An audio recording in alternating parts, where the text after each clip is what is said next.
Let It Snow.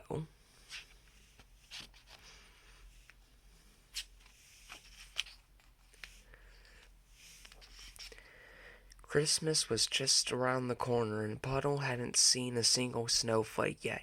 Just let it snow, he wistfully pleaded to the sky. There had to be snow. His friend Toot was more concerned about another matter altogether. He wanted to give Puddle a wonderful surprise for Christmas, the best present ever. He knew that the best present was usually something you made yourself, a one-of-a-kind thingamajig, not just what's it anyone could buy in a store. One year he made Puddle a bright red sled. They named it the WP Pocket. They named it the WP Rocket. Another year he gave his pal a mysterious seed pod. They waited half the winter to see how it could bloom. And just last Christmas he presented Puddle with a real raft, big enough for two, the WP Pond Lily Queen. They couldn't wait until spring to launch it. This year, though, Toot was really stumped. Puddle was contented home buddy. He was a cook and a gardener and an artist.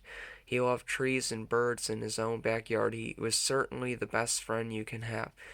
What could he possibly give old Puds for Christmas? Cook, gardener, artist.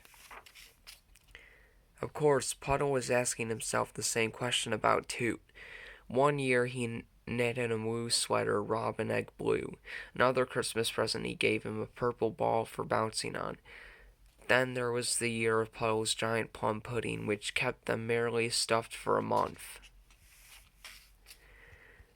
Puddle knew Toot inside out. His friend loved hiking and adventuring in strange places. He loved maps and gear and exciting weather. He was brave and daring and jolly. He was the best friend ever. What was just the thing for good old Toodles this year? When Puddle phoned his cousin Opal to ask her opinion, she said a little cuddly something would be nice, like a homemade doll. For Toot, really? Asked Puddle. I think he'd like that, Opal replied sweetly. When Toot called Opal the same question concerning Puddle, she said the same thing. Maybe a homemade doll of some kind. A doll? Toot was puzzled. Something soft and cute, she said. That night, it began to snow. The next morning, Toot and Puddle awoke to a new world. The snow that had been silently falling through the night now blanketed everything with a hushed, gleaming luster. The skis, Toot called. Where are the skis? I've got them, Puddle cried eagerly. Let's go. The path through the woods became a magical journey. The two friends skied along in silence, stirred by the beauty surrounding them. When they stopped to rest, Puddle said, I wish I can take this morning and put it in my pocket and keep it forever. Me too, Toot sighed. It's perfect. By evening, hard rain began to fall. Oh no, Puddle protested, and by the next day the glorious snow was gone. I can't believe it, Toot frowned. Neither can I, Puddle said sadly. I was all set to go sledding. His spirits had been momentarily damped. Still, Christmas was coming. It was almost here, snow or no snow, and the two friends soon plugged into a state of busy excitement.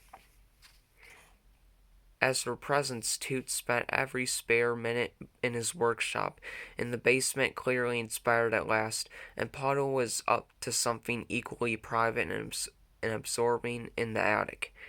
On Christmas Eve, the two friends emerged from their workrooms, and each of them carried a handsomely wrapped something or other. Wouldn't you like to open your present right now? Toot asked. We have to wait until tomorrow, Puddle said, when Opal comes. Christmas morning Woodcock Pocket was brimming with anticipation. Opal soon arrived. As the youngest, she was the first to open presents. How did you know what I wanted? She wondered appreciatively. It was just a lucky guess, said Puddle. What will you name them? Well, said Opal, I'll have to get to know them first. One is probably a Toot, and one is probably a Puddle. What is a puddle? Puddle asked. And what in the world is a Toot? Said Toot. You know, Opal replied. I'm sure they're best friends, but one is one way and one is the other. Oh, said the friends together. Merry Christmas, Toot beamed, presenting his enormous gift to Puddle. His friend unwrapped the package slowly and carefully. I love it, said Puddle. I made it myself, Toot said proudly. I know, it's for sledding, snow or no snow. Let's go sledding today, said Opal. And Merry Christmas to you, Puddle said, presenting his package. Toot tried to remain calm, but couldn't quite suppress his eagerness. It's you and me, said Puddle shyly. He added, that snowy day in the woods. It's perfect, Toot said, standing back to admire his friend's work. There we are. You plus me.